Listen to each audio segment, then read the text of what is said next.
नमस्कार साथियों, स्वागत है आपका आज के हमारे इस वीडियो लेक्चर में। मित्रों, आज के इस वीडियो लेक्चर में हम जो है दंड प्रक्रिया संहिता 1973 क्रिमिनल प्रोसीजर कोड 1973 का जो चैप्टर 10 है, जो व्यवस्था करता है लोक व्यवस्था और परिशांति बनाए रखना, आज के इस वीडियो लेक्चर में हम जो है इस चैप्टर पर चर्चा करेंगे। इसके अंतर्गत जो है मित्रों, इस चैप्टर को जो है 4 पार्ट में डिस्ट्रीब्यूट किया गया है, 4 भागों में विभक्त किया गया है, जिसमें पहला भाग है विधि विरुद्ध जमाव से संबंधित प्रावधान। अगर कहीं पर कोई विधि विरुद्ध जमाव क्रिएट हो जाता है तो उसको कैसे हटाया जा सकता है, उस पर कैसे कंट्रोल पाया जा सकता है, इसके संबंधित प्रोविजन जो है विधि विरुद्ध जमाव के टॉपिक में बताए गए हैं। फिर इसके बाद अगला जो टॉपिक है इसमें, या अगला जो पार्ट है जो कि बताता है लोक न्यूसेंस पब्लिक न्यूसेंस के संबंध में। अगर कहीं पर पब्लिक न्यूसेंस हो गया है तो किस तरीके से उसको रिमूव करेंगे, क्या पुलिस अधिकारी या मजिस्ट्रेट जो है कार्रवाई करेगा, इसके संबंध में प्रोविजन यहां पर है। फिर इसके बाद जो सी पार्ट है इसका, जिसमें बताया गया है न्यूसेंस आशंकित खतरे के अर्जेंट मामले, मतलब कि कहीं पर कोई न्यूसेंस जो है क्रिएट हो गया है और उससे जो है अर्जेंटली कोई खतरा उत्पन्न हो सकता है, तो ऐसे न्यूसेंस को कैसे कंट्रोल किया जाए, उस पर क्या कार्रवाई की जाए,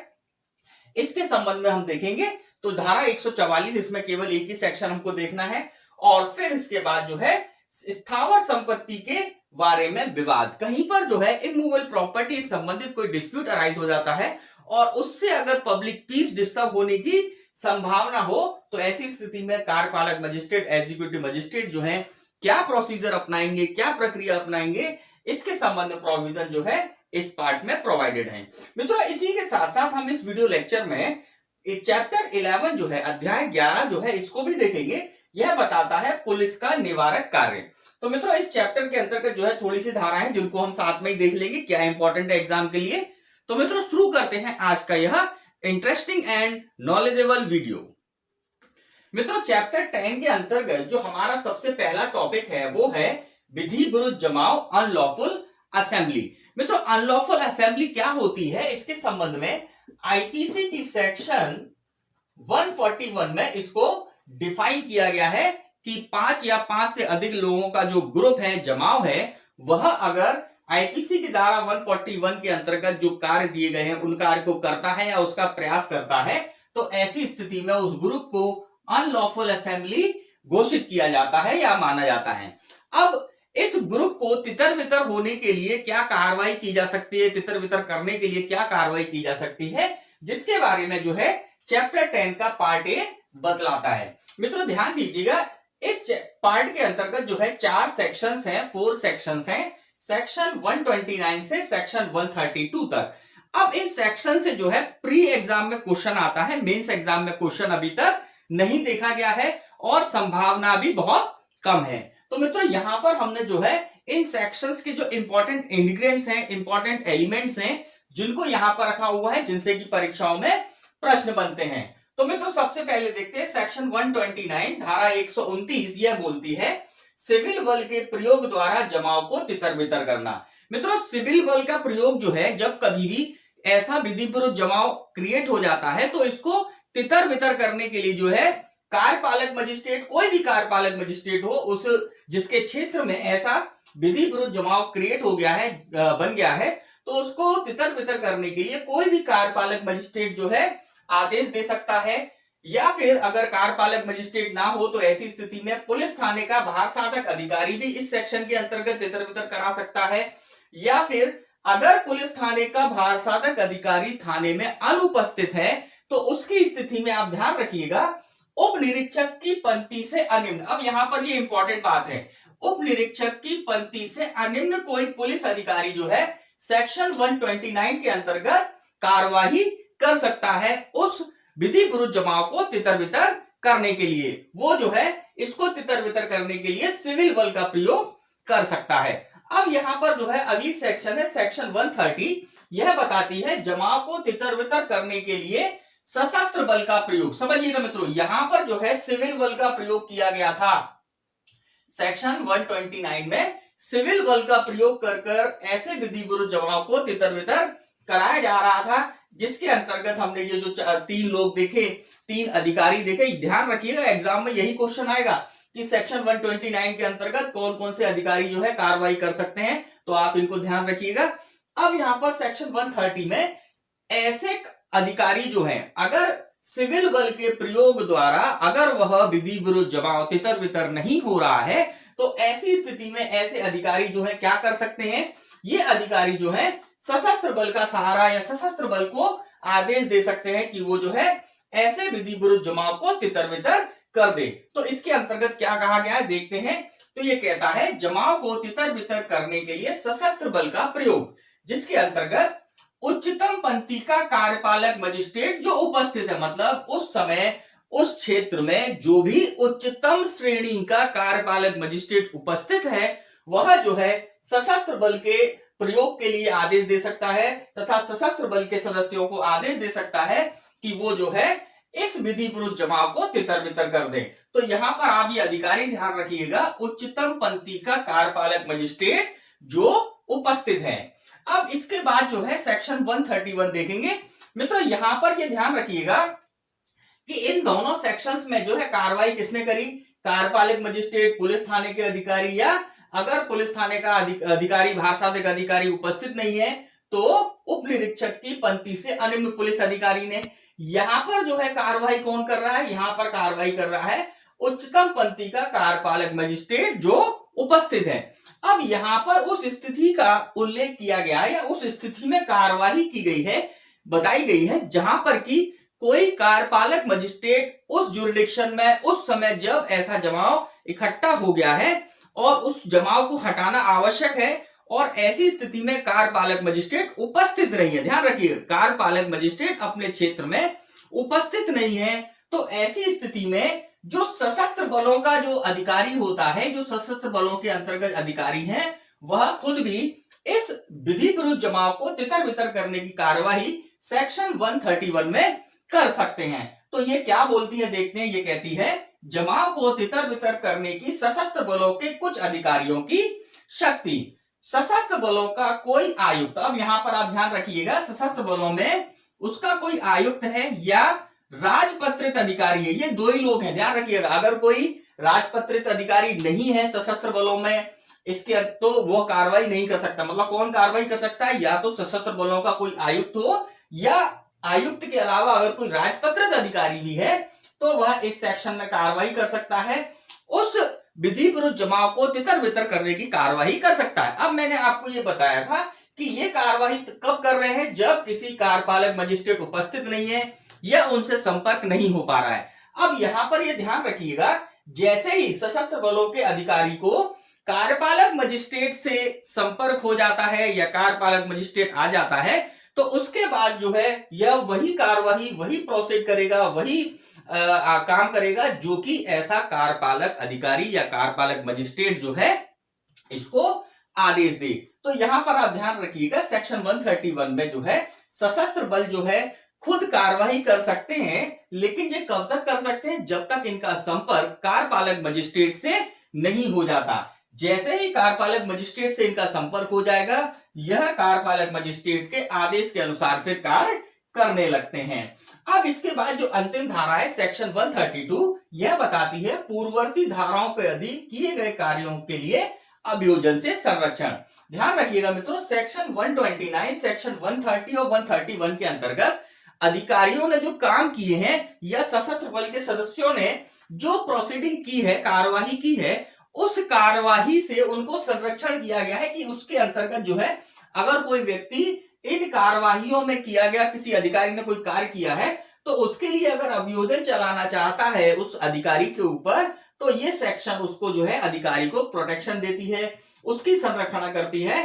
कि उसके ऊपर जो है ऐसे अधिकारी के ऊपर कोई अभियोजन जो है नहीं चलाया जा सकता, नहीं किया जा सकता। तो मित्रों इस प्रकार जो है टॉपिक ए के अंतर्गत हमने विधि विरुद्ध जमाव को कैसे तितर बितर करेगा, कैसे कार्रवाई करेगी, इसके अंतर्गत इन प्रावधानों में हमने देखा और आप इसको प्री पॉइंट ऑफ व्यू से ध्यान रखिएगा। अब हम चलते हैं हमारे नेक्स्ट टॉपिक पर, क्या कहता है मित्रों। चैप्टर 10 का जो हमारा अगला टॉपिक है वो है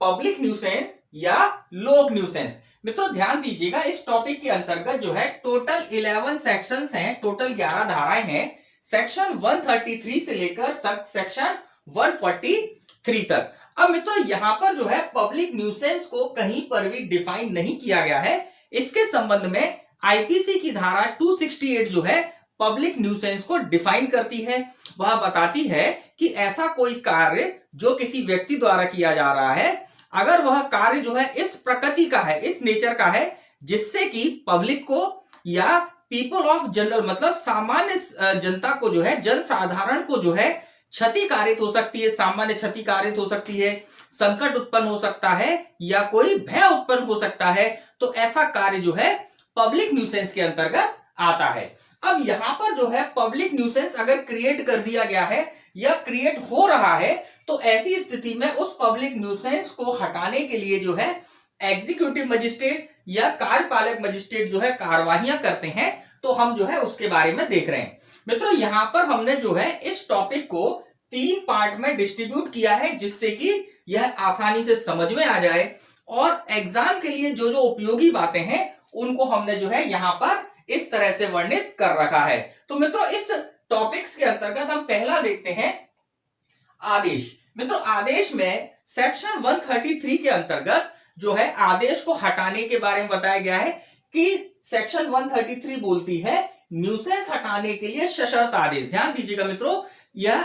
जो है सशर्त आदेश होता है, कंडीशनल ऑर्डर होता है कि आप न्यूसेंस को तो हटाएंगे ही हटाएंगे, इसके साथ साथ फर्दर फ्यूचर में भी ऐसा कोई कार्य नहीं करेंगे जिससे कि पब्लिक न्यूसेंस क्रिएट हो जाए। तो सेक्शन 133 जो है ये बहुत इंपॉर्टेंट सेक्शन है, ध्यान रखिएगा। प्रारंभिक परीक्षा में प्री एग्जाम में जो है क्वेश्चन इससे बनता है। तो सबसे पहले आदेश कौन कौन दे सकता है, कौन कौन सा मजिस्ट्रेट जो है सशक्त है सेक्शन 133 के तहत आदेश देने के लिए। तो इसके अंतर्गत सबसे पहले नंबर पर है जिला मजिस्ट्रेट, डिस्ट्रिक्ट मजिस्ट्रेट जो है डीएम साहब जो है आदेश दे सकते हैं। इसी के साथ उपखंड मजिस्ट्रेट जो है, सब डिविजनल मजिस्ट्रेट जो है वह भी इसके अंतर्गत आदेश दे सकता है। और इसके साथ साथ आगे दिया गया है इस निमित्त विशेषतः सशक्त कोई अन्य कार्यपालक मजिस्ट्रेट, मतलब कि एनी अदर एग्जीक्यूटिव मजिस्ट्रेट जिसको स्पेशली जो है इसी कार्य के लिए ऑथराइज किया गया हो, इसी कार्य के लिए स्पेशली उसको पावर अलॉटेड किए गए हो, तो ये जो मजिस्ट्रेट है वह सेक्शन 133 का आदेश दे सकते हैं। अब मित्रों सेक्शन 133 में जो है ए से लेकर एफ तक टोटल 6 पॉइंट्स बताए गए हैं, टोटल 6 पॉइंट्स बताए गए हैं, जिसमें यह बताया गया है कि किन किन कारणों पर जो है इस सेक्शन के तहत आदेश दिए जा सकते हैं। तो मित्रों यहां पर हम उन सबको पढ़ना तो उचित नहीं समझ रहे हैं, लेकिन आपको कुछ इंपॉर्टेंट बातें बता देते हैं। जैसे कि मानिए अगर कोई व्यक्ति जो है किसी नदी के किनारे कोई फैक्ट्री लगा लेता है, कोई उद्योग लगा लेता है, जिससे कि नदी में पानी जो है गंदा हो रहा है और जिससे जन सामान्य को तकलीफ हो सकती है, क्षति हो सकती है, तो ऐसी स्थिति में ऐसा मजिस्ट्रेट जो है सेक्शन 133 की कार्रवाई कर सकता है। या फिर कोई व्यक्ति जो है सामान्य रोड पर या पब्लिक रोड पर जो है कोई बाधा उत्पन्न कर देता है, तो उससे भी जनसाधारण को क्षति हो सकती है, उससे भी जनसाधारण को जो है तकलीफ हो सकती है, तो उसको हटाने के लिए भी इस सेक्शन के तहत सेक्शन 133 के तहत आदेश दिए जा सकते हैं। इसी के साथ साथ मान लीजिए किसी व्यक्ति के घर में कोई ऐसा वृक्ष खड़ा हुआ है, ट्री खड़ा हुआ है, जो कि बहुत पुराना है, बहुत ही पुराना वृक्ष है और संभावना है कि वह कभी गिर जाए जिससे कि लोगों को क्षति हो सकती है, तो उस पेड़ को हटाने के लिए या उस पेड़ पर जो है बाड़ लगाने के लिए जिससे कि वो ना गिरे, इसके लिए वह आदेश दे सकता है। अगर किसी व्यक्ति के घर में कोई खतरनाक जीव जंतु है और वो जीव जंतु जो है अन्य व्यक्तियों को संकट उत्पन्न कर सकता है, तो उसको हटाने के लिए आदेश दे सकता है। इसी प्रकार के आदेशों की व्यवस्था जो है सेक्शन 133 में प्रोवाइडेड है, जो कि यह निम्नलिखित मजिस्ट्रेट जो है यहां पर इसके अंतर्गत सशर्त आदेश देते हैं। अब मित्रों इसके बाद जो प्रक्रिया बताई गई है सेक्शन 134 में यह बताता है आदेश की तामील या अधिसूचना, मतलब कि जो मजिस्ट्रेट आदेश दे रहा है इसकी तामीली कैसे कराई जाएगी और इस तामीली की अधिसूचना किस प्रकार से की जाएगी। तो इस सेक्शन 134 में बताया गया है कि आदेश की तामीली जो है समन की तामीली की तरह कराई जाएगी, मतलब जिस प्रकार से समन को तामील कराया जाता है उसी प्रकार से जो है ऐसे आदेश की तामीली कराई जाएगी। और इसी के साथ साथ ऐसे आदेश की प्रकाशित उद्घोषणा भी की जाएगी, मतलब अगर मजिस्ट्रेट उचित समझता है तो ऐसे आदेश को जो है उद्घोषित भी वह करा सकता है सेक्शन 134 के अंतर्गत। अब मित्रों इसके बाद जो हमने अपना जो दूसरा टॉपिक बनाया जिसमें हमने बताया आदेश का पालन करना या ना करना, मतलब अगर कोई आदेश धारा 133 के तहत दिया गया है तो ऐसी स्थिति में कोई व्यक्ति जो है ऐसे आदेश का पालन करेगा, अगर नहीं करता है तो क्यों नहीं कर रहा है, ये सारी बातें हमने यहां पर रखी हैं। तो इसके अंतर्गत सेक्शन 135 धारा 135 बताती है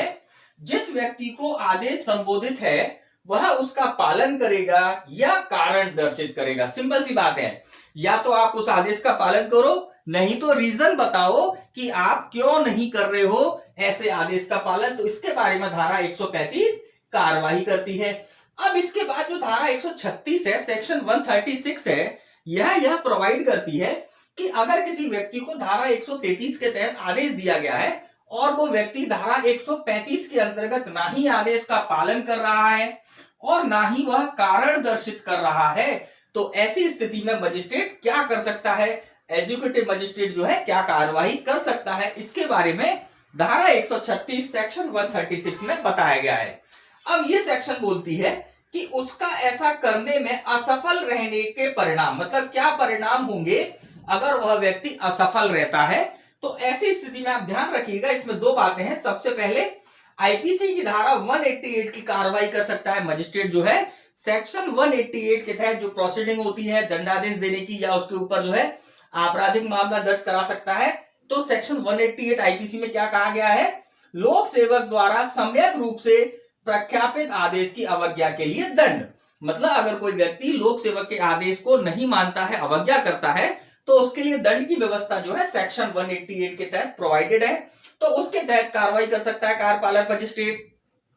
इसी के साथ साथ जो है जो धारा 133 का आदेश दिया गया है मजिस्ट्रेट के द्वारा, एग्जीक्यूटिव मजिस्ट्रेट के द्वारा, वह उस आदेश को अंतिम दे सकता है, मतलब अंतिम कर सकता है कि यह अब फाइनल है, आपको जो है इसका पालन करना ही होगा। तो इसके अंतर्गत जो है ये सारी बातें बतलाई गई हैं। अब मित्रों जो हमारा तीसरा टॉपिक है जिसमें हमने अन्य प्रक्रिया को रखा है जो कि सेक्शन 137 से सेक्शन 143 तक प्रोवाइडेड है। मित्रों इस टॉपिक के अंतर्गत जो सेक्शंस हैं, ये सेक्शंस परीक्षा की दृष्टि से उतनी उपयोगी या कह सकते हैं इंपॉर्टेंट नहीं है, उपयोगी तो है लेकिन इंपॉर्टेंट नहीं है। तो आप जो है इन सेक्शंस को जो है एक बार जरूर देख लें, लेकिन इन सब सेक्शंस में से जो सेक्शन 142 है इससे एक बार क्वेश्चन आया है छत्तीसगढ़ एग्जाम में, छत्तीसगढ़ के एडीपीओ के एग्जाम में क्वेश्चन आया है कि जांच लंबित रहने तक व्यादेश जो है कार्यपालक मजिस्ट्रेट किस सेक्शन में देता है। तो सेक्शन 142 के अंतर्गत जो है जांच लंबित रहने तक व्यादेश जो है, इंजंक्शंस जो है एग्जीक्यूटिव मजिस्ट्रेट दे सकते हैं जहां पर कि कोई ऐसी परिस्थिति उत्पन्न हो गई है कि अर्जेंटली मजिस्ट्रेट को उस परिस्थिति को रोकना है। तो ऐसी स्थिति में मजिस्ट्रेट क्या करता है कि अपनी जांच वगैरह की कार्रवाई तो वो करता रहता है, लेकिन जब तक जांच चल रही है तब तक के लिए वह जो है व्यादेश या इंजंक्शन जारी कर सकता है। तो मैं तो इस प्रकार से जो बी पार्ट है लोक न्यूसेंस, पब्लिक न्यूसेंस से संबंधित, उसके अंतर्गत यही सारी बातें इंपॉर्टेंट हैं और परीक्षाओं में इनसे प्रश्न बनता है और आप इनको देखिएगा। अब हम चलते हैं हमारे अगले टॉपिक पर। मित्रों चैप्टर 10 के अंतर्गत जो हमारा अगला टॉपिक है, टॉपिक नंबर सी, इसके अंतर्गत बताया गया है न्यूसेंस या आशंकित खतरे के अर्जेंट मामले। मित्रों इस टॉपिक में जो है केवल एक ही धारा है, सेक्शन 144 धारा 144। मित्रों ध्यान रखिएगा, धारा 144 को जो है कर्फ्यू की धारा भी बोला जाता है। वैसे तो हमारी सीआरपीसी में कहीं पर भी कर्फ्यू शब्द को परिभाषित नहीं किया गया है, लेकिन सामान्यतः कर्फ्यू से तात्पर्य किसी एक क्षेत्र को एक सीमा में बांधना होता है। जब किसी क्षेत्र में कोई डिस्टर्बिंग हो जाए या उसमें लोक शांति व्यवस्था भंग हो रही हो तो कार्यपालक मजिस्ट्रेट जो है उस क्षेत्र को एक सीमा में बांध देते हैं और उसके बाद उसके अंदर धारा 144 लगाई जाती है जिससे कि उस क्षेत्र में जो डिस्टर्बिंग हो रहा है, डिस्टर्बेंस हो रहा है, उसको नियंत्रित किया जा सके। तो मित्रों धारा 144 जो है कहती क्या है, क्या प्रावधान करती है, हम देखते हैं। यहाँ पर अध्ययन की दृष्टि से जो है हमने धारा 144 को इस प्रकार से 5 पार्ट में डिस्ट्रीब्यूट किया हुआ है, जिसके अंतर्गत जो है हम इसका अध्ययन करेंगे जिससे कि परीक्षा में आने वाले प्रश्नों को हम आसानी से सॉल्व कर पाए। मित्रों इस सेक्शन से जो है प्रारंभिक परीक्षा में तो प्रश्न बनते ही बनते हैं, लेकिन कभी कभी जो है मेंस एग्जाम में भी इससे प्रश्न आ जाता है। तो मित्रों ध्यान से देखिएगा क्या क्या व्यवस्था करता है धारा 144। धारा 144 बोलता है न्यूसेंस या आशंकित खतरे के अर्जेंट मामलों में आदेश जारी करने की शक्ति, मतलब इसके अंतर्गत जो है आदेश जारी किए जा सकते हैं। अब इस धारा के अंतर्गत जो है कौन कौन आदेश दे सकता है, तो सबसे पहला जो पॉइंट हमने बनाया है वह हमने यही बनाया है कि इस सेक्शन के अंतर्गत जो है कौन कौन से अधिकारी हैं, कौन कौन से मजिस्ट्रेट जो है जो धारा 144 का आदेश दे सकते हैं। तो इसके अंतर्गत हम देखेंगे सबसे पहले जिला मजिस्ट्रेट जो है ऐसा आदेश दे सकता है, जो डीएम है वह ऐसा आदेश दे सकता है कि धारा 144 लगा दी जाए। इसके अलावा जो है उपखंड मजिस्ट्रेट जो होता है, सब डिविजनल मजिस्ट्रेट जो होता है डिस्ट्रिक्ट में, वह भी जो है धारा 144 लगा सकता है। इसके बाद राज्य सरकार द्वारा इस निमित्त विशेषता सशक्त किया गया कोई कार्यपालक मजिस्ट्रेट जो है वह भी धारा 144 लगा सकता है। अब मित्रों यहां पर यह बात विशेष रूप से ध्यान देने की है कि धारा 144 को लगाने की जो शक्ति है यह कार्यपालक मजिस्ट्रेटों के पास है। यहां पर न्यायिक मजिस्ट्रेट जो है धारा 144 नहीं लगाते हैं। अब इसके बाद धारा 144 जो लगाने के हमने देखा कि कौन कौन से मजिस्ट्रेट धारा 144 लगाते हैं। इसके बाद जो हमने दूसरा टॉपिक अपना बनाया है जिसमें हमने बताया है आदेश के आधार क्या है, किन किन आधारों पर धारा 144 लगाई जाती है। तो मित्रों यहां पर बताया गया है मजिस्ट्रेट की राय में उसके द्वारा किया गया आदेश से क्या क्या हो सकता है, विधि पूर्वक नियोजित किसी व्यक्ति को बाधा का तुरंत निवारण या शीघ्र उपचार हो सकता है, या फिर किसी व्यक्ति को क्षोभ का, मतलब किसी व्यक्ति को कोई अनॉयंस हो गया है, किसी प्रकार का भय कारित हो गया है तो उसका जो है तुरंत निवारण या शीघ्र उपचार हो सकता है, या इसके बाद जो है कोई क्षति हो गई है तो उसका तुरंत या शीघ्र उपचार हो सकता है। इसी के साथ साथ जो है मानव जीवन स्वास्थ्य या क्षेम के खतरे का निवारण जो है इस सेक्शन में आदेश देने से तुरंत निवारण हो सकता है, शीघ्र उपचार हो सकता है। और आखिर में हम देखें लोक प्रशांति विक्षुब्ध होने का जो निवारण करना है, किसी क्षेत्र में लोक शांति विक्षुब्ध हो गई है, डिस्टर्ब हो गई है तो उसका निवारण जो है इस सेक्शन का आदेश देने पर अगर मजिस्ट्रेट समझता है कि उसका तुरंत निवारण या शीघ्र निवारण हो जाएगा तो वो धारा 144 का आदेश देता है। और सबसे लास्ट में जो टॉपिक है वो हम देखेंगे बलवा या दंगे का, मतलब कि किसी क्षेत्र में अगर कोई बलवा हो गया है, दंगा हो गया है और मजिस्ट्रेट की राय में धारा 144 का आदेश देने से क्या होगा, उस बलवे या दंगे का तुरंत निवारण हो जाएगा या शीघ्र निवारण हो जाएगा तो वह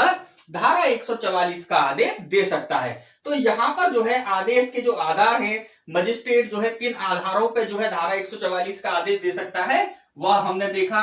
अब इसके बाद हम जो है हमारा जो तीसरा टॉपिक है, अच्छा अब यहां पर आप ध्यान रखिएगा हमने जो फर्स्ट टॉपिक और सेकंड टॉपिक जो बनाया है यह उपधारा 1 का मिश्रण है, मतलब कि उपधारा 1 में फर्स्ट टॉपिक और सेकंड टॉपिक दोनों कवर है धारा 144 की। अब इसके बाद जो है हमने जो उपधारा 3 को लेकर जो है तीसरा टॉपिक बनाया है, यह बात करता है इस धारा में आदेश किसे निर्दिष्ट हो सकते हैं, मतलब धारा 144 का आदेश जो है किस किस व्यक्ति को निर्दिष्ट किया जा सकता है, कैसे कैसे उसको निर्दिष्ट किया जा सकता है। तो इसमें बताया गया है किसी विशिष्ट व्यक्ति को, मतलब कोई स्पेसिफिक पर्सन के नाम जो है धारा 144 लगाई जा सकती है, या फिर जो है किसी विशिष्ट स्थान या क्षेत्र में निवास करने वाले व्यक्तियों के ऊपर धारा 144 लगाई जा सकती है,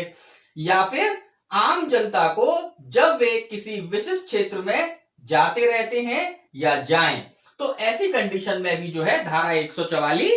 लगाई जा सकती है इन व्यक्तियों को निर्दिष्ट करते हुए। ध्यान रखिएगा ये जो लोग हैं इनको निर्दिष्ट करते हुए धारा 144 लगाई जाती है। अब इसके बाद जो है उपधारा 2 हम देखेंगे जो बताती है कि धारा 144 का आदेश जो है मजिस्ट्रेट क्या कर सकता है, एक पक्षीय रूप से एक्स पार्टी जो है आदेश दे सकता है। देखिए अर्जेंट मामले हैं, ऐसी स्थिति बन गई है कि मजिस्ट्रेट के पास इतना वक्त नहीं है कि वह पूरी प्रक्रिया अपना सके, तो ऐसी स्थिति में मजिस्ट्रेट क्या करता है कि यहां पर जो है सामने वाले पक्षकारों को ना सुने भी अर्जेंटली एक्स पार्टी ऑर्डर दे सकता है जो कि उपधारा 2 में वर्णित है। अब इसके बाद जो हमारा चौथा टॉपिक है, फोर्थ पॉइंट है उपधारा 4 धारा 144 का, जिसे हम उपधारा 4 में देखेंगे। यह बताता है आदेश की अवधि, मतलब धारा 144 का जब आदेश दिया जाता है तो वह कितनी अवधि तक बना रहता है। तो मित्रों ध्यान रखिएगा, इसके अंतर्गत जो है, अच्छा परीक्षा में प्रश्न यहीं से आता है कि धारा 144 का आदेश कितनी अवधि तक बना रहता है या कितनी अवधि तक प्रवृत्त रहता है। तो सबसे पहले आप ध्यान दीजिएगा, आदेश दिए जाने की तारीख से 2 मास से आगे प्रवृत्त नहीं रहेगा। मतलब कि जिस डेट को मजिस्ट्रेट ने आदेश दिया है उस डेट से 2 महीने तक धारा 144 का आदेश प्रवृत्त रहता है, उसके बाद स्वतः समाप्त हो जाता है। लेकिन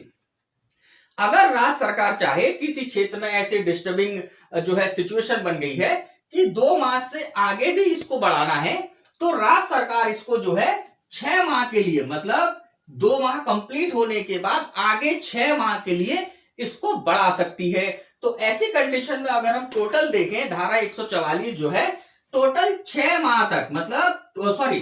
टोटल 8 महीने तक, टोटल 8 मंथ्स तक जो है धारा 144 लगाई जा सकती है, इन्फोर्स रखी जा सकती है। तो ये प्रावधान जो है धारा 144 के सब क्लॉज नंबर 4 में प्रोवाइडेड है कि धारा 144 सामान्यतः जो है अगर मजिस्ट्रेट आदेश देता है तो मजिस्ट्रेट के आदेश से 2 मास तक, मतलब 2 महीने तक लगी रह सकती है। लेकिन राज्य सरकार चाहे, अगर परिस्थितियां ऐसी हो, तो ऐसे आदेश को जो है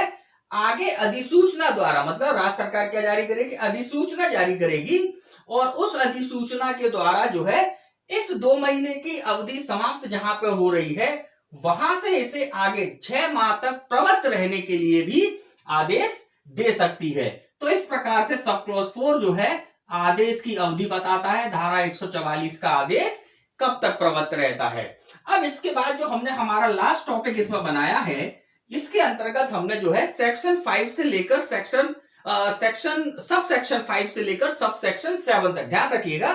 धारा 144 की सब सेक्शन 5 से लेकर सब सेक्शन 7 तक के प्रोविजन हम इसमें शामिल कर रहे हैं।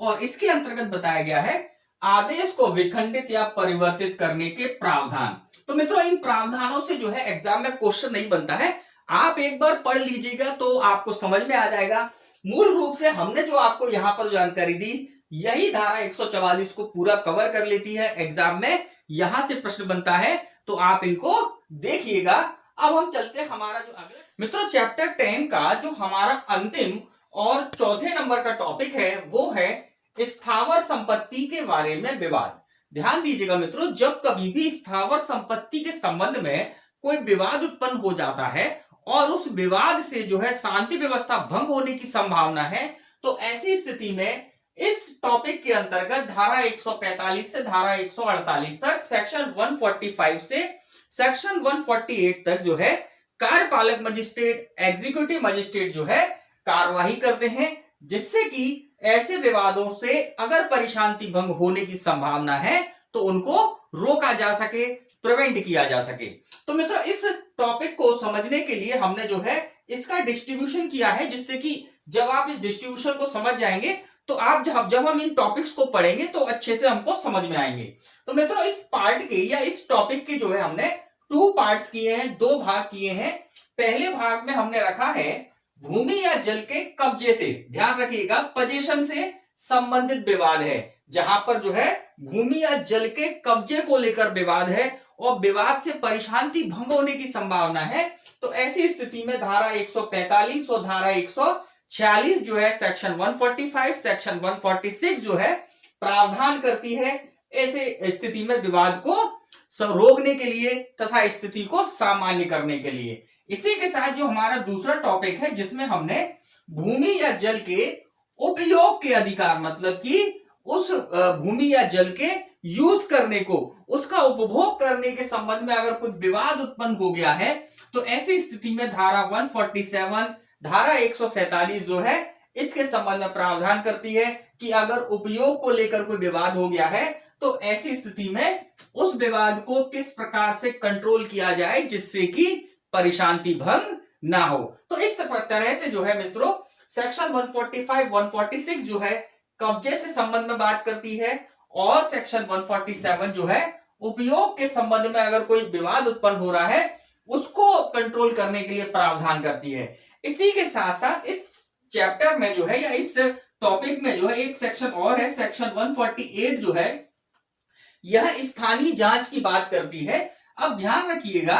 कि जब कभी भी कोई कार्यपालक मजिस्ट्रेट सेक्शन 145, 146, 147 के अंतर्गत कोई कार्यवाही करना चाहता है, कोई जो है आदेश देना चाहता है और उसके लिए वह ये चाहता है कि स्थानीय जांच की जा सके या स्थानीय जांच की जाए, तो वह इस सेक्शन के अंतर्गत सेक्शन 148 के अंतर्गत जो है स्थानीय जांच के लिए आदेश दे सकता है, स्थानीय जांच करा सकता है। तो इस प्रकार मित्रों इस टॉपिक के अंतर्गत जो है 2 पार्ट्स हैं जिन्हें हम एक एक करके देखेंगे, जिससे कि आपको यह अच्छे से समझ में आ जाए। तो मित्रों चलिए देखते हैं टॉपिक नंबर फर्स्ट, भूमि या जल के कब्जे से संबंधित विवाद।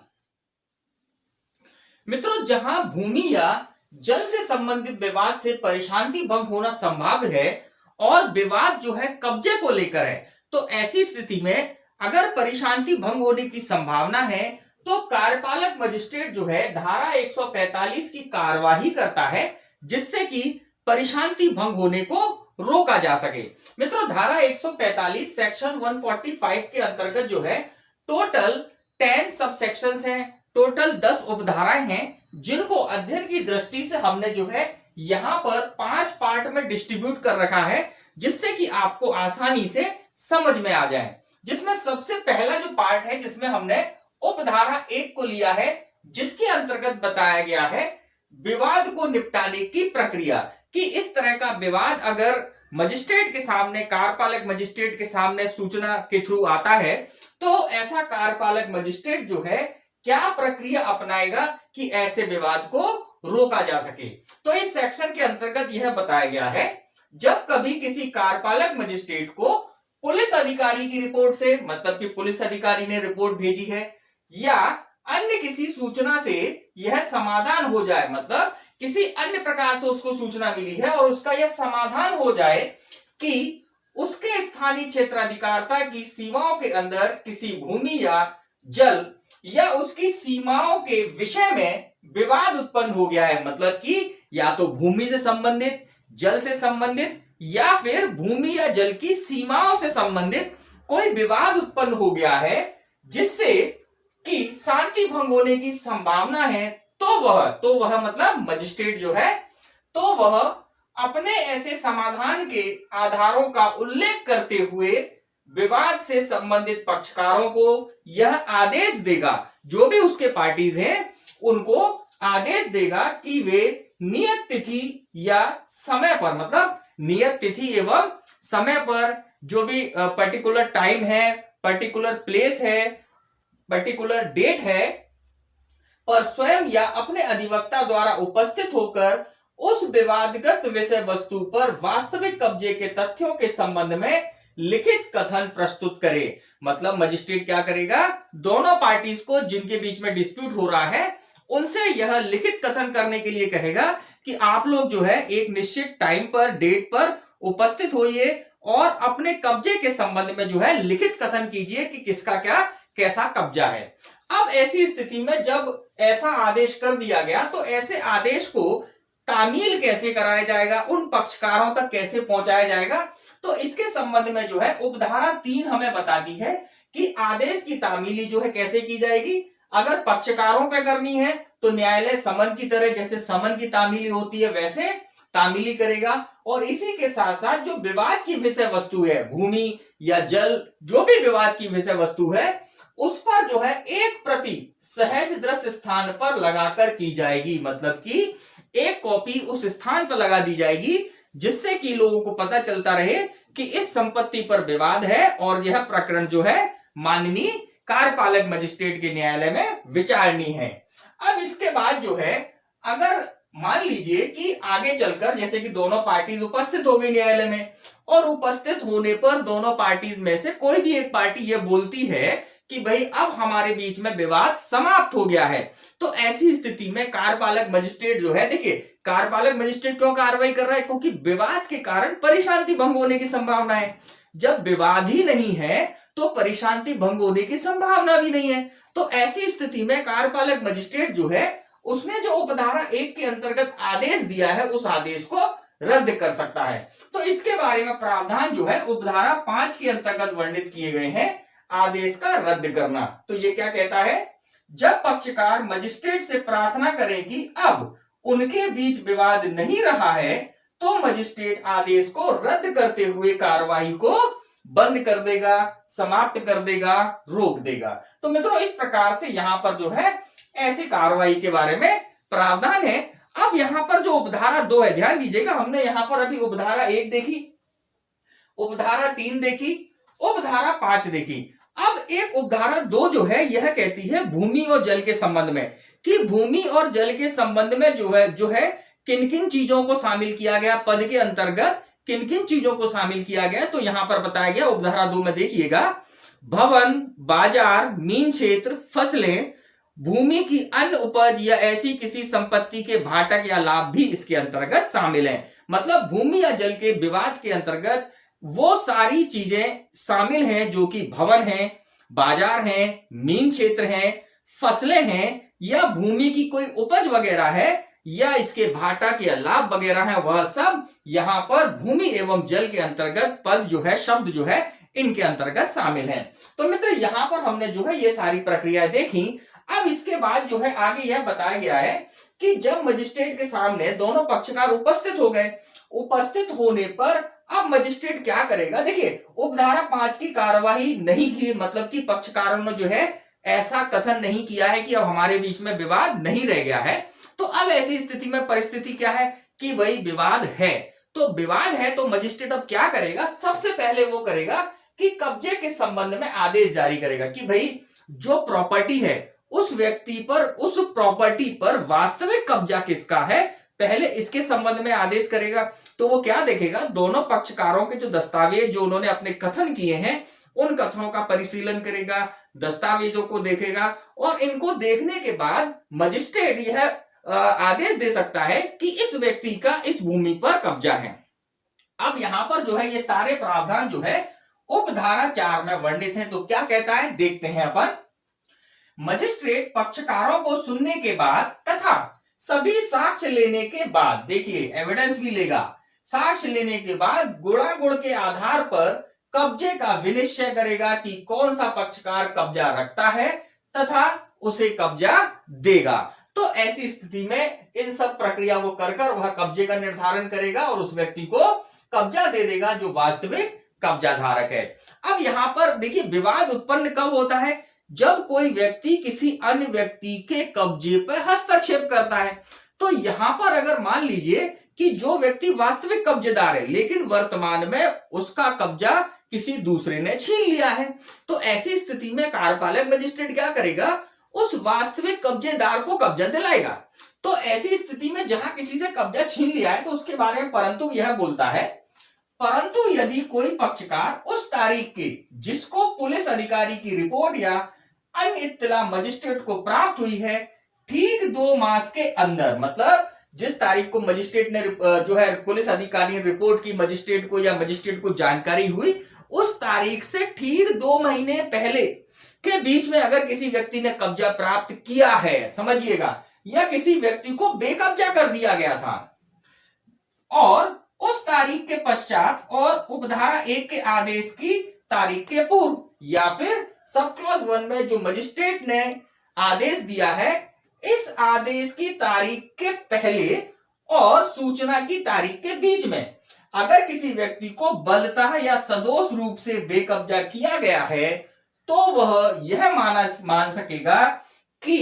बेकब्जा किया गया पक्षकार कब्जा रखता है। मतलब कि जिस व्यक्ति को बेकब्जा किया गया था उस व्यक्ति का कब्जा वास्तविक है और उसको कब्जा दिला देगा। तो यहां पर जो है यह सारी कार्रवाई, आप यहां पर इन चीजों को थोड़ा बारीकी से देखिएगा कि ठीक 2 मास के अंदर या उस तारीख के पश्चात और उपधारा 1 के आदेश की तारीख के पूर्व, मतलब कि किस तारीख के पूर्व, पुलिस अधिकारी ने जो जानकारी दी है उस तारीख से लेकर मजिस्ट्रेट के आदेश के बीच में अगर किसी व्यक्ति को बेकब्जा कर दिया गया है, या फिर पुलिस अधिकारी ने या किसी व्यक्ति ने जब मजिस्ट्रेट को सूचना दी थी उसके पूर्व 2 माह के बीच में किसी को बेकब्जा कर दिया गया है, तो वास्तव में वह व्यक्ति जो है वास्तविक कब्जेदार था, दूसरे व्यक्ति ने बेकब्जा कर दिया। तो मजिस्ट्रेट क्या करेगा, उस व्यक्ति को जिसे बेकब्जा किया गया है वह वास्तविक कब्जादार मानकर उसको कब्जा प्रदान कर देगा। अब इसके बाद जो है यह कार्रवाई करने के बाद आगे जो प्रावधान किए गए हैं उपधारा 6 बोलती है सदोष बेकब्जा किया गया व्यक्ति को कब्जा लौटाना तथा आदेश का प्रकाशन किया जाना। अब मजिस्ट्रेट जांच वांच सब कर ली, अब उसको पता चल गया कि वास्तविक कब्जेदार कौन है, तो उपधारा 6 यह कहती है कि कब्जा उसको लौटा दिया जाएगा और इसी के साथ साथ प्रकाशित भी किया जाएगा कि इस भूमि पर वास्तविक कब्जा किसका है, तो उसके बारे में प्रावधान जो है उपधारा 6 में वर्णित है। अब यहां पर जो है उपधारा 7 एक बहुत ही सिंपल सी बात कहती है कि मान लीजिए किसी पक्षकार की मृत्यु हो जाए इसी कार्यवाही के दौरान, तो ऐसी स्थिति में जो उस मृत पक्षकार के विधिक प्रतिनिधि हैं, जो लीगल वारिस हैं, उनको जो है पक्षकार माना जाएगा, बनाया जाएगा। इसके बाद जो है उपधारा 8 जो है यह प्रावधान करती है कि मान लीजिए किसी भूमि के ऊपर कोई फसल खड़ी है और वो फसल ऐसी है जो कि खराब होने वाली है, क्षयशील है, नष्ट हो जाएगी, तो ऐसी स्थिति में पक्षकारों को नुकसानी हो सकती है। तो यहां पर जो उपधारा 8 है यह व्यवस्था करती है कि कार्यपालक मजिस्ट्रेट जो है ऐसी संपत्ति को, जो फसल है या उपज है, उसका विक्रय कर जो भी उसके आगम आएंगे वह अपने पास सुरक्षित रख लेगा और बाद में जब मामले का निराकरण होगा तो तथ्य और परिस्थितियों के अनुसार जिसका उस संपत्ति पर, उस उपज पर कब्जा था उसको वह परिदत्त कर देगा। इसके बारे में प्रावधान उपधारा 8 में वर्णित है। अब इसके बाद जो उपधारा 9 जो है यह व्यवस्था करती है, बहुत सामान्य सी बात बोलती है कि भाई मान लीजिए दोनों पक्षकार जो है अपने कब्जे को साबित करने के लिए किसी अन्य व्यक्ति से साक्ष्य दिलवाना चाहते हैं, तो ऐसे व्यक्ति को, साक्षी को जो है न्यायालय में बुलाने के लिए समान आदि करने की शक्ति जो है उपधारा 9 में दी गई है। बहुत सिंपल सी बात। और इसके बाद जो है उपधारा 10 यह व्यवस्था करती है, बात समझिएगा, धारा 107 सेक्शन 107 में हमने क्या देखा था, हमने देखा था कि कार्यपालक मजिस्ट्रेट जो है किसी ऐसे व्यक्ति से जो कि परिशांति भंग कर सकता है, ऐसे व्यक्ति से बॉन्ड भरा सकता था। तो इस सेक्शन में यहां पर उपधारा 10 में यह कह दिया गया है कि धारा 145 से यह अर्थ नहीं लगाया जाए कि मजिस्ट्रेट की धारा 107 के अधीन की जो शक्ति है वह अल्पीकृत हो गई है। मतलब कि मजिस्ट्रेट जो है धारा 107 के अंतर्गत जो कार्यवाही कर सकता है वह करने के लिए स्वतंत्र है। अगर उसको ऐसी संभावना लगती है कि कोई पक्षकार जो है, कोई व्यक्ति जो है उसके क्षेत्राधिकारता में कोई परिशांति भंग कर सकता है, तो मजिस्ट्रेट धारा 107 की कार्यवाही भी यहां पर कर सकता है। तो इस प्रकार मित्रों धारा 145 जो है भूमि या जल के संबंध में विवाद जो कि कब्जे को लेकर है, जो कि उस भूमि पर पोजीशन को लेकर है, उससे संबंधित विवादों के संबंध में अगर परिशांति भंग हो सकती है तो उसके निवारण के लिए प्रक्रिया धारा 145 में बताई गई है। अब मित्रों ध्यान रखिएगा, इस सेक्शन से जो है प्री एग्जाम में भी क्वेश्चन आता है और इसके साथ साथ ध्यान रखिएगा एमपीएडीजे के एग्जाम में मेंस परीक्षा में क्वेश्चन आया है, इसके ऊपर फुल लेंथ क्वेश्चन आया है। और ये जो कार्रवाई है ये कर तो कार्यपालक मजिस्ट्रेट रहा है, लेकिन यह सिविल नेचर की कार्यवाही है। और यहां पर हम आपको इस बात को भी स्पष्ट कर दें, कार्यपालक मजिस्ट्रेट जो है कब्जा निर्धारित कर सकता है, उपयोग को निर्धारित कर सकता है, लेकिन टाइटल को निर्धारित नहीं कर सकता है, हक को निर्धारित नहीं कर सकता है। तो इस सेक्शन में जो है हक की बात कहीं नहीं की गई है। अगर मान लीजिए कि कार्यपालक मजिस्ट्रेट ने किसी व्यक्ति को कब्जा दिला भी दिया, तो जो दूसरा पक्षकार है वह क्या कर सकता है, वह अपने हक को साबित करने के लिए सिविल न्यायालय में जा सकता है और सिविल न्यायालय से अपना कब्जा या अपना जो हक है उसे साबित कर सकता है और सिविल न्यायालय से कब्जा वापस दिलाने की जो है पिटीशन लगा सकता है या रिक्वेस्ट कर सकता है। अब आप समझिएगा, तो यहां पर जो सारी व्यवस्था है यह केवल परिशांति भंग होने को रोकने के लिए कार्यपालक मजिस्ट्रेट की शक्ति है, उसकी प्रक्रिया है जिसमें यह व्यवस्था की गई है। अब हम चलते हैं हमारी सेकंड टॉपिक पर, जिसमें हम भूमि या जल से संबंधित विवाद अगर उत्पन्न हो जाता है और विवाद जो है किसको लेकर है, ऐसी भूमि या जल के उपयोग को लेकर है, उसके यूज करने से संबंधित विवाद है, तो उस पर हम बात करते हैं धारा 147 में। मित्रों सेक्शन 147 का अध्ययन करने से पहले हम यहां पर जो है सेक्शन 146 को देख रहे हैं, जिसके अंतर्गत यह व्यवस्था की गई है कि विवाद की विषय वस्तु को कुर्क करने और रिसीवर नियुक्त करने की शक्ति। ध्यान दीजिएगा मित्रों, सेक्शन 145 के अंतर्गत जब कार्यपालक मजिस्ट्रेट जो है कार्यवाही करता है और कार्यवाही के दौरान दोनों पक्षों के साक्ष्यों को लेने के बाद उस निष्कर्ष पर पहुंचता है, मजिस्ट्रेट इस निष्कर्ष पर पहुंचता है कि किसी भी व्यक्ति का कब्जा जो है उस संपत्ति पर दर्शित नहीं हो रहा है कि वास्तव में किसका कब्जा था, या फिर इस संबंध में जो है न्यायालय जो है अभी डाउट में है कि किस व्यक्ति का उस संपत्ति पर कब्जा था। तो ऐसी स्थिति में न्यायालय क्या करेगा, न्यायालय 146 के अंतर्गत धारा 146 के अंतर्गत विवाद की जो विषय वस्तु है, जिसका कब्जा किसका है यह कंफर्म नहीं हो पा रहा है, तो ऐसी स्थिति में उस विवाद की विषय वस्तु को न्यायालय जो है कुर्क कर सकता है और कुर्की के साथ साथ उस संपत्ति पर रिसीवर की नियुक्ति कर सकता है। ध्यान दीजिएगा मित्रों, रिसीवर की नियुक्ति के संबंध में प्रावधान जो है हमारी सीपीसी के अंतर्गत जो है प्रोवाइडेड है। सिविल प्रक्रिया संहिता के अंतर्गत जो रिसीवर की नियुक्ति संबंधित, रिसीवर की शक्तियों से संबंधित और भी कोई प्रावधान जो रिसीवर से रिलेटेड है, वे सारे की सारे प्रावधान जो है यहां पर सेक्शन 146 के तहत जो रिसीवर की अपॉइंटमेंट की जाती है उस पर वह सारे की सारे प्रावधान लागू होते हैं। तो मित्रों इस प्रकार से सेक्शन 146 जो है ऐसी संपत्ति जिसके संबंध में विवाद उत्पन्न हुआ है और वहां पर उस संपत्ति पर अगर यह कंफर्म नहीं हो पा रहा है कि उस पर वास्तविक कब्जा किसका था, किसको वह न्यायालय उस संपत्ति को सुपुर्द करे, कब्जा दे, तो ऐसी स्थिति में न्यायालय क्या करता है, उस संपत्ति को कुर्क कर लेता है और उसके बाद उस पर रिसीवर की नियुक्ति कर देता है। तो मित्रों इस प्रकार से जो है सेक्शन 146 बतलाती है। अब हम चलते हैं हमारी नेक्स्ट इंपॉर्टेंट सेक्शन 147 पर, जो कि बहुत ही इंपॉर्टेंट बात करती है। चलिए देखते हैं क्या कहती है। मित्रों सीआरपीसी की सेक्शन 147 यह व्यवस्था करती है कि भूमि या जल के उपयोग के अधिकार से संबंधित कोई विवाद उत्पन्न हो गया है और उस विवाद से परिशांति भंग होने की संभावना है, तो ऐसी स्थिति में कार्यपालक मजिस्ट्रेट जो है सेक्शन 147 की कार्यवाही कर उस परिशांति भंग होने को रोकने के लिए जो है एक्शंस लेता है। अब मित्रों ध्यान रखिएगा, ये जो सेक्शन है 147 इसका जो क्षेत्र अधिकार है यह बहुत विस्तृत है, क्योंकि इसके अंतर्गत भूमि या जल के उपयोग के अंतर्गत किसी भूमि पर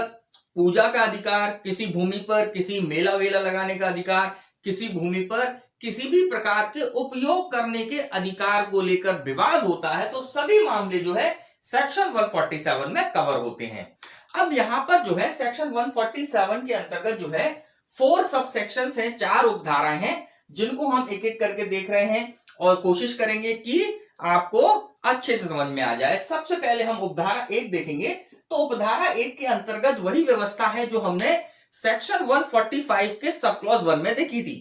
कि अगर किसी कार्यपालक मजिस्ट्रेट को पुलिस अधिकारी की रिपोर्ट पर या किसी अन्य व्यक्ति की रिपोर्ट पर, जानकारी पर उसको ऐसा ज्ञात कराया जाता है कि उसकी क्षेत्राधिकारता के भीतर कोई विवाद उत्पन्न हो गया है जो कि भूमि या जल के उपयोग से संबंधित है, तो ऐसी स्थिति में वह कार्यपालक मजिस्ट्रेट जो है क्या करेगा, उन दोनों पक्षकारों को जो कि विवाद कर रहे हैं, उन दोनों पक्षकारों को आदेश देगा कि वह एक निश्चित समय पर और निश्चित दिनांक पर न्यायालय के सामने उपस्थित हों और अपने अपने अधिकार से संबंधित कथनों को न्यायालय के समक्ष करें। अब ऐसी स्थिति में सेक्शन 147 की सब क्लॉज 1 में उन दोनों के लिए आदेश जारी कर दिए गए। अब आदेश जारी करने के बाद वह दोनों पक्षकार न्यायालय के सामने आ गए,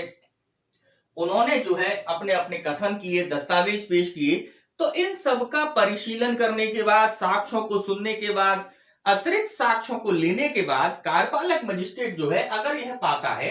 कि ऐसा अधिकार जिसके संबंध में विवाद उत्पन्न हो रहा है, ऐसा अधिकार एग्जिस्ट करता है, तो ऐसी स्थिति में कार्यपालक मजिस्ट्रेट जो है उपधारा 3 के अंतर्गत ऐसे अधिकार को उपयोग करने का आदेश दे सकता है। अब सब सेक्शन 3 यह बोलती है कि यदि उस मजिस्ट्रेट को यह प्रतीत होता है कि ऐसा अधिकार वर्तमान है, मतलब एग्जिस्ट है,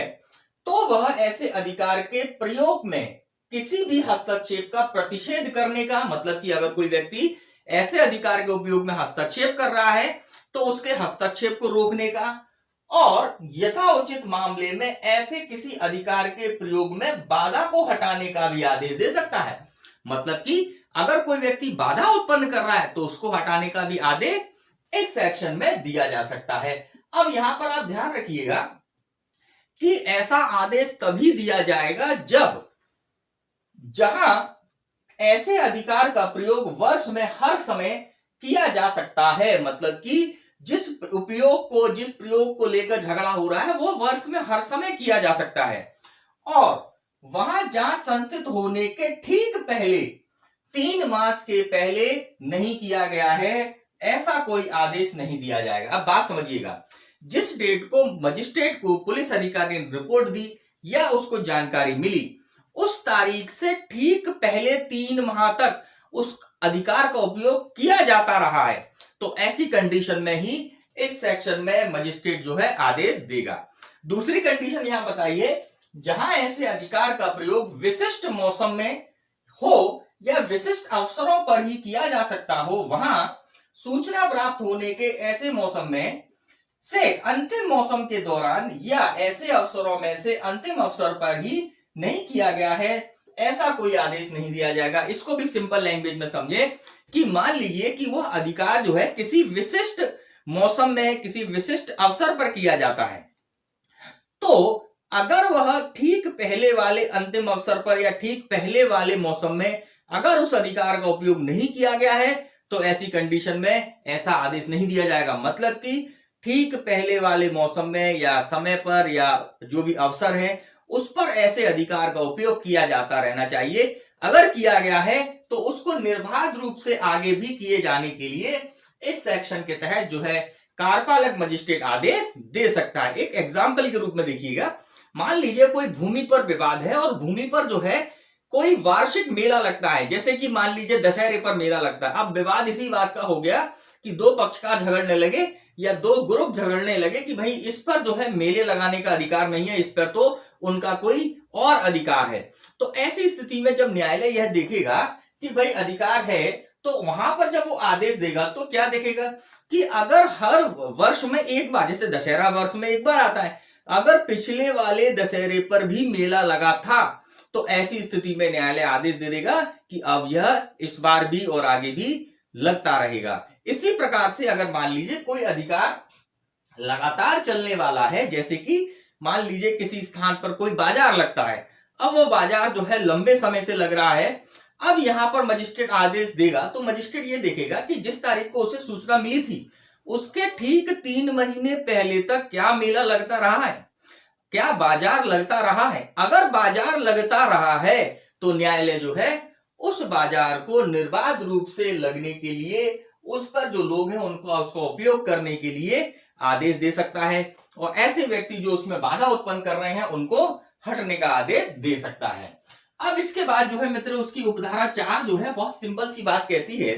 उपधारा 4 में जो है 2 बातें कही गई हैं। मान लीजिए कि सेक्शन 145 के अंतर्गत कार्यपालक मजिस्ट्रेट कार्रवाई कर रहा है और कार्रवाई के दौरान उसे यह पता चलता है कि यह मामला जो है सेक्शन 147 के अंतर्गत आएगा, तो वहां पर मजिस्ट्रेट जो है सेक्शन 145 की जगह सेक्शन 147 की कार्रवाई करेगा।